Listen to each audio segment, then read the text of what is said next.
So just getting started, who am I? My name is Steve Petryschuk. I'm our technology advocate here at Auvik. I help folks like yourselves solve IT challenges. So across all areas of our business, I have a background in sales side, the post-sales side, product side, doing some administration in the past. So definitely a breadth of experience. Definitely enjoy helping to solve network management challenges. I'm joined today by Destiny Bertucci. And so Destiny is product strategist here at Auvik. She has been working in the IT and network monitoring space for years. Definitely a lot of experience, a lot of breadth of knowledge that she has as well. So diving in the original description of the webinar, security and operations, these are the kind of things that keep us up at night. But I'd love to hear some of your feedback, some of your input. What keeps you up at night? And so if there are anything that really stands out, drop it in the comments. I'd love to sort of see what some of those things are. I know for me, often it's my kid or my dogs that are keeping me up at night.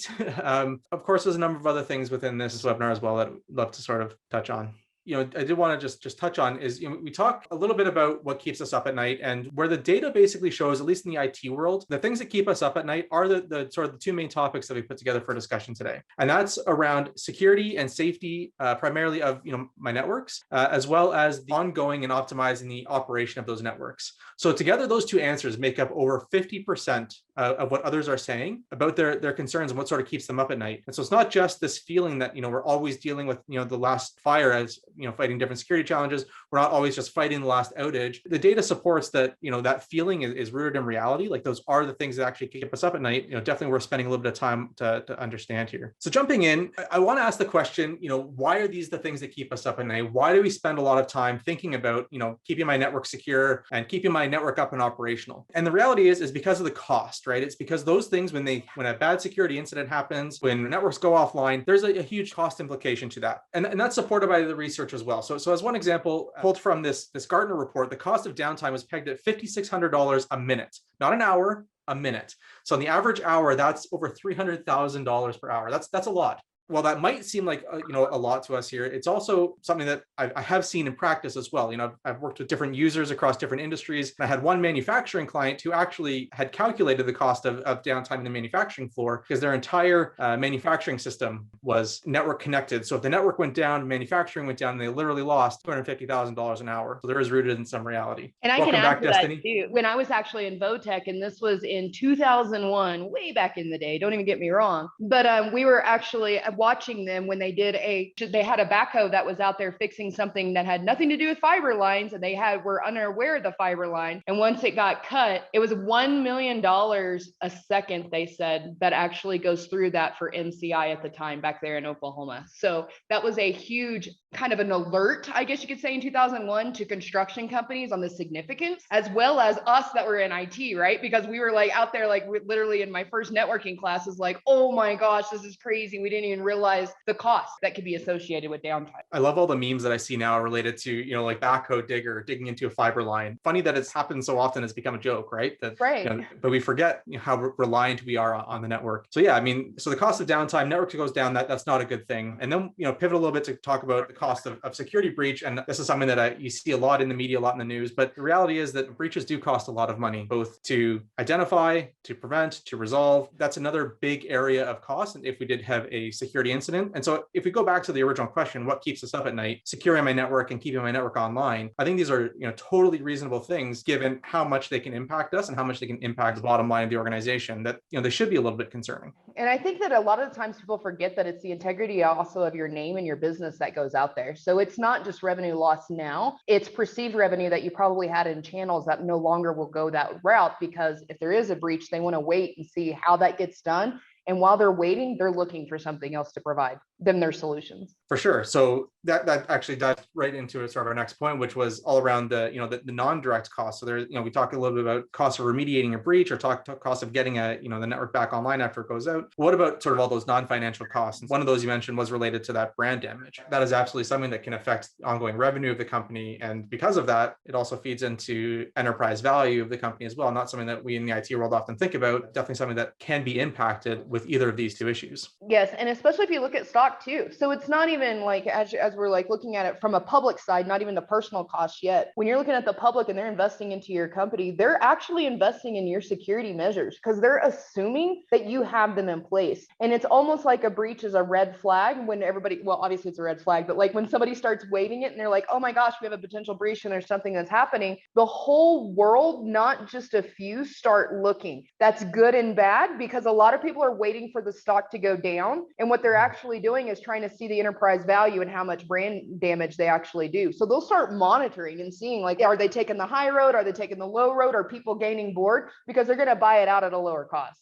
Like that's kind of how they're able to stay on there. Yeah. So I guess pivoting a little bit then into the personal costs, and this is a question I have to ask myself. It's sort of like, what's in it for me? Obviously, there are hard costs associated with sort of having security incidents or having network downtime, but there's also soft costs. I want to focus a little bit more on the latter one there, with just that time, right? One of the big things that impacts me personally is that if there is network downtime, if there is a security breach, I have to spend a lot of time resolving that, getting it back up and running, cleaning up the network. Everyone out there has had a few experiences of their own. Yeah, and also on the cost of the time too, something to think about is that it's not just getting something back up or replace. It's then doing your due diligence to actually do the scanning and actually start doing the forensics on the backside then of what was touched, what wasn't touched, and then you start implementing your processes and things of that nature so that you can try to prevent it, from other types of breaches happening again. So the time is not just how do we get something in replace or to get that back up. The time is ongoing on how do we actually now prevent these things from happening? How do we do a deep cause analysis? How do we actually present these to our directors so that this doesn't happen again? There's a lot of time that's invested in it. It's not just down and up. Right. It's funny you mentioned, presenting it up to the managers and directors when something does happen. I think that speaks a little bit to that middle one in the personal cost, which is, job security. Yeah. I think anytime that there's an incident, we all feel a little bit insecure. Is this going to be perceived as my fault? And what can I do about that so that I'm not personally impacted? Something that everyone should know is that a breach can happen at any time to anyone, because honestly, all it takes is time and motivation. And the thing is that you may know motivation, but you have no idea how much time somebody is spending to try to actually take you down. And then you can multiply that by if you want to get into government entities, if you want to get into different organizations, there's a lot of manpower and you never know how much time until you figure out what's happened. And that's always a bad thing to be on. But if you do your due diligence and you have processes that are actually in place and you set up a good principle of security models and designs, it's usually less impactful than what it could be. There are things like it's not like a scary, oh my gosh, everything's going crazy. There's plenty of like controls and things of which that are out there that literally take out 85% of most breaches just by having basic functionality of security processes in place. It comes back to that good security hygiene to start with. Let's talk a little bit about two different, often perceived as silos, and why we sort of wanted to bring this together in this webinar. And that is, if we start to separate out IT operation and IT security, and why are we doing the webinar on these two items? And it's because they're closely related. They do have some overlap in what some of their objectives are. Like if we look at what's on here, they both are looking at business continuity and network availability. Like these are an objective of each of these teams, but there are other maybe competing objectives. Desi, I'm sure you've probably seen some perceived differences in objectives between these teams. What do you think is the sort of the main thing that might separate out the responsibilities here? So a security team, us being in security especially, we know we're outnumbered, right? And so sometimes what happens is we're on the defensive. So it's a megaphone. However, IT ops is trying to get out brand new technology. They're trying to help everybody complete their job. They're increasing that bandwidth. They have timelines of their own. What generally happens is this disconnect on like the business continuity side. They both have their own agendas, but they're not really aligned to include each other. And as I always like to say, like it's more like being a fabric, not a blanket. We have to be woven together, because if we're allowed to know from a security standpoint, hey, we're going to be implementing all these new features, we can test way earlier in the process than finding out, hey, this just came up and we're implementing it tomorrow. That doesn't work. We don't have the scans. We don't have the right mitigation plans. We don't have the processes in place. So there's things that, you want to talk back and forth and not just at a megaphone. Like I'm doing this today and the other one's like, no, you're not. And I have seen this so many times where somebody will implement new technologies, a new protocol, for instance, or something out on the network, and it'll be shut down and removed because IT finds out the security side and they're like, whoa, we don't even know what's going on here. Well, then that creates kind of a bad back and forth, because IT ops is like, well, my manager told me to get this done. And then security's like, well, we can override you. And it just creates a bad conversation, when if it was just known from the get-go, you can usually work through these things a lot easier together, and you get to that business continuity. And with COVID, they found out that business continuity has actually tried to align IT ops and security together in a better way, because they were able to go out and they started realizing like, hey, maybe we don't need VPN access everywhere. Let's reassess our security policies. And a lot of my security teams that I'm associated with said, it was great in a way because they needed to reevaluate their processes and how they were doing things and actually get to a more secure situation, but they were just punching the clock and implementing the same processes year after year. Right. Yeah, we sort of got that shakeup. COVID forced us to shake up a lot of different things. Forced us all to look and start reevaluating what we're doing. Both work and life related, right? So yes. And so that's where we get this perceived split, right? Where there starts to be a little bit of conflict. And you've brought up a couple quotes there. And I think today what we want to explore a little bit more is some of the reasons why there's this conflict. Coming back to sort of be the data guy here, this isn't something that Destiny and I are just saying that there's a conflict. There have been surveys, there's been research on this to start to understand whether this is a real or a perceived conflict, whether it just always feels like I'm fighting the other team or whether there is actually conflict there. In this survey done with IT decision makers, it was actually demonstrated that 2/3 of the decision makers identified that there is conflict between their IT operations and IT security teams. So if you're feeling it, it's because it's happening, right? It's not a unique situation to yourself. If you feel like you're sort of stuck in this tug of war kind of thing with the other team, you're with the rest of your colleagues doing that as well. It's interesting though, Destiny, you brought up COVID in this. Mm-hmm. Do you think that this percentage of decision makers who would say that their IT ops and IT security teams are in conflict has increased or decreased over that time? Like, do you think they're starting to get closer? I think you sort of alluded to yes, that they're starting to get closer. I think they are starting to get closer because I've seen a lot more processes being done. Let's face it, we've all been in the meetings, right? Where it's like, it's time for our security training again. And it's basic hygiene on ourselves. But at the end of the day, there needs to be a basic training of IT ops and IT sec on what are each other's processes. That's where I see it go wrong a lot, right? Is that IT sec has their own initiatives and goals and processes, as well as IT ops. They're two different agendas, but they need to work together. If you know each other's processes, then you can actually create a transparency of like, hey, you guys are looking at new technology. Awesome. Let's look at it together. And when you look at it from the beginning together, you're already making all of these decisions and you're planning out how you can better secure and design processes around it. And then you're able to implement your timeline as an IT ops efficiently, and IT sec teams are able to actually get their work done, but it's together now. It's not like one and done or like, opposite sides. They were in it together and they understand it together. And a lot of the times people are just frustrated because they're like, oh, they just shut down everything. Well, that's because they don't know what's going on. When you have those open door conversations, you can always have exceptions. You can always have the reasons of why you're working on this product or why you need this application. Your security team wants to know what you're using so that they can help better protect you as well as the company. But they can't do that if there's back doors being created. And that makes everybody look bad in the end, because it's like, why were you using unauthorized programs or things like this? So it kind of starts to derail. What I see with the business continuity is that there's definitely seems to be more of a coming together because they're now looking at easier ways to secure people and not have to give everybody full access. Yes, let's maybe park that for a second, because I think there's some areas, like if you're feeling like you haven't come together yet, there are some things that we can discuss that will maybe help you start to bridge those teams together within your organization. You've mentioned a couple of quotes already, obviously some that we had put together in preparation for today to start to identify like what are some of these gaps. And these are like the common things that you've probably heard. Curious in the comments or in the Q&A, what kind of things here you've heard throughout your business before. But a lot of these quotes are things that Destiny's already said, like our security team is directive, not collaborative, right? They're just telling me to do things rather than opening up a channel of communications.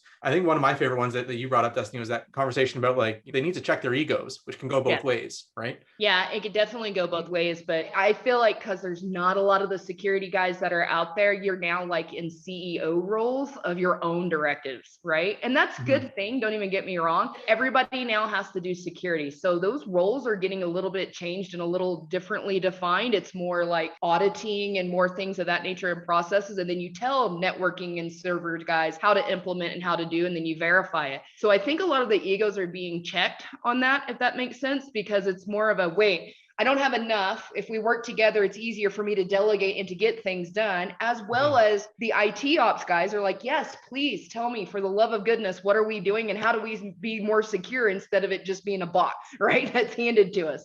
They feel like they're more a part of the process. They understand the process more. So they're also able to see more anomalies because they understand what controls are actually being used. Yeah, I think you sort of touched on it indirectly here, that it's all about, awareness, it's about communication and just starting to bridge some of these gaps. And a lot of these, when I read a lot of these quotes, that I see the finger pointing that happens, right? We just sort of need to stop and figure out a way to get past that. So why don't we dive in and talk a little bit about what we can do to bridge that gap? Definitely. And this is a gap that must be bridged, just like Steve is actually putting on there. We've got to be able to communicate back and forth. We have to start thinking about things more as a fabric line, right? And we have to understand that we are on the same team. I seen one of the quotes earlier that was like, I thought we were on the same team here. And it's like, yes, we are. But we need transparency. We need to be able to have conversations. We need to be at the actual table, right? Like not just one and done, like I'm an IT ops and I have money to go here and I'm just going to work on this in my silo. No, it's present that, actually get that out there so that everybody can actually see and be maintained. And then organizational structure. Yes, please, right? There's a lot of designing and processes that have to be made in security, as well as your network is structured and done, network standardization, things like this. These all come into play. Segmentation, how to be able to actually grow. How do you grow together so that everybody is on the same page? When security is trying to implement their models and designs and capabilities, it's hard to do when you don't understand what the network, virtualization, cloud, server teams, storage teams, databases, what is their structure and how do we align that so that we're not creating new separate divisions and then find out later down the road, oh, it's not the right naming schema, or, oh, you're using the wrong protocol. The organizational structure helps you to actually get that done. The budgets start working together, not just in silos, because like I said earlier, security is everyone's issue now, not just a security team. So they're getting security tools on a server side, network side, things of that. And so they're able to actually include security budget that you get to help manage. So when you have the organizational structure and the transparency and you're having the communication back and forth, it helps you grow, not only as a team, but within the products to help to keep you secure. Yeah, I was gonna say, before we moved off that point, I think for me, when I think about the organizational structure, we need to be connected enough at a tactical level, right? So I think most of the time, if you go up in most organizations, the IT ops and the IT security eventually report into the same person, right? And into that same umbrella. But if we're not connected enough at the tactical level, that's where things can get missed, right? We're aligned on the strategic side, but not necessarily the tactical. Thinking about, if I was to put this in place, how can I ensure that the tactical feet on the ground for both the keeping the network up and running and keeping the network secure, make sure that those two teams are connected enough at a tactical level that's not broken up. Exactly. And that's what you have to keep it into play. But structure is what security folks like, right? But so does networking people. So it's not like it's far-fetched is what I'm getting at. It's something we just need to have the transparency to allow it. Right. All right, great. So the next one here, really consistency in policy, right? So if we think about how we want to sort of have these two teams operating, it can't be different answers to the same question at different times. So if I ask a question, is this application allowed? The answer should always be the same, either yes or no, right? If I want to introduce a new application into the environment or roll out a new network segment, the policy and the structure of how I get that done should be consistent and should be the same. All new applications should be treated equally. All new requests should be treated equally. Making sure that these two teams are aligned on what that process and policy looks like. It doesn't necessarily mean the answer is always going to be yes for every new application request or new segment request, but at least we know what to expect. We know what the timelines are. We know how long it'll take to get things implemented. And then finally, it's about making it a two-way street. One of the quotes on the previous slide, we talked about not only they need to check their egos, but also security is always being directive. They're just telling you what to do. But the reality is we need to be able to be dynamic, communicate both ways, understand what works for both teams, and have both teams be able to influence the policies and the processes of the other. Obviously security is still going to be responsible for the security of the network. Operations is still going to be responsible for the uptime and the operation of that network, but understanding and collaborating on those policies and procedures can help make sure that everyone's needs are addressed through that process as well. Sort of sum up, I don't think this is a problem that we're going to solve overnight to make sure that IT operations and IT security get out of their silos and start working together. But there are a lot of things that we can start to do to help march us towards that path. And that's introducing more communication, making sure sure that's part of all of our cultures. I'm not one to go out there and sort of shout from the rooftops. I'm not always the best communicator, but that's something that we need to work on to make sure that we're breaking down some of those barriers. In the organizational structure, make sure that we're aligned at a tactical level, so that people, feet on the ground, making decisions are well connected, and the other team isn't just this abstract object, right? It's, the security team is a group of people. It's not an abstract thing. And then that consistency in policy and making sure that it's a two-way street, that's always back and forth here. So some tactical things that we can take away from here. So next thing I want to introduce was a little bit of food for thought, and I'm not going to answer the question here in today's session, but one thing that always sort of comes through my mind, we talked about a little bit, are IT operations and IT security, really separate functions, really separate teams. I think obviously most organizations, as you move higher up that organizational structure, eventually they get to a point where they do report into the same structure. Destiny mentioned it earlier. Security is really a fabric. Security should be part of everyone's job. It should be blended together. It's not a blanket that gets put over top. I don't build a network and then secure it. I should build a secure network. I don't build an application and then secure it. I should build a secure application. So how do we make sure that security is built into all these different functions, including that IT operations? So it's not how do I keep the network online? How do I keep my users connected? But it's how do I keep the network online securely? How do I keep my users online securely? And so how do I ingrain those processes into sort of everything I do from the operational side? So jumping in, obviously, being on a vendor demo or a vendor webinar, at some point we got to dive into well, how can Auvik help, right? So I'll jump through this quite quickly, and definitely encourage, if you have any questions, to pop them into the Q&A or into the chat panel there. But where does Auvik help through all this? Well, first, you can't protect what you can't see. So using network topology mapping, automated discovery, you're going to see exactly what's out in your network, what you need to connect, what's changing on the map, where devices are changing connectivity, how configurations are changing. And with that, you'll be able to decrease the time that it takes to resolve issues. So that when something does go wrong, you'll see, well, hey, there was a change. You'll be able to resolve that issue more quickly, get the network back up and running and back online. Next, we're going to help you increase the visibility into what users are doing on the network, what applications they're using, where they're going, who's using what, how much of that application, if someone's using unapproved applications. And that has both a security implication as well as an operational, right? If my network is slow because someone is using an unapproved application, both these teams now have a concern, right? It's a non-approved application and it's causing my users pain. So I need to resolve that, right? And so using NetFlow visibility and Auvik Traffic Insights, we can start to give visibility into that who, the what, the where, the why in the traffic to help understand whether I should be, taking this traffic off my network or resolving it some other way. Next, it's about getting to the root of the problem. So the logs don't lie, right? Whatever is in the logs, whether I'm sending those to my SIM product, whether I'm sending those into existing log management platform, we want to make sure that when something does go wrong, we have the visibility to answer the question why and what went wrong. Syslog allows us to do that. And with Auvik, we have the Syslog capability to give you visibility across all devices, all logs within one dashboard. So you can quickly drill into a specific day, time, minute, second, and understand exactly what's going on across your network at that time. Helps you reduce the time to resolution and spot that needle in the haystack for what may have caused that operational, that security issue. Next, it's all about increasing visibility. So I touched a little bit about configuration management earlier, but primary directives of the security team is that we need to make sure that we have a good understanding of where we're at now, when things change, how they're changing, and have a spot to go back to, have that sort of backup that I can restore to. And so here at Auvik, we automate that network configuration backups to give you increased visibility to see when something changed. So you can spend more time on higher value tasks, right? If the policy is make sure that you're backing up your network configurations every month, I don't want to be spending time on that as the operational team. I want to be spending time doing more value added projects. And also with your backups, just to throw out there, your security team usually wants to scan your backups. So when you have them there, they're already scanned and ready for your audit, and you don't have to do like a big mass pull. So It's something that helps your security teams too. For sure. With that, actually pretty well brings us right to the end of the webinar. If you're interested in what you saw today or interested in learning more about Auvik, you can take Auvik for a free trial.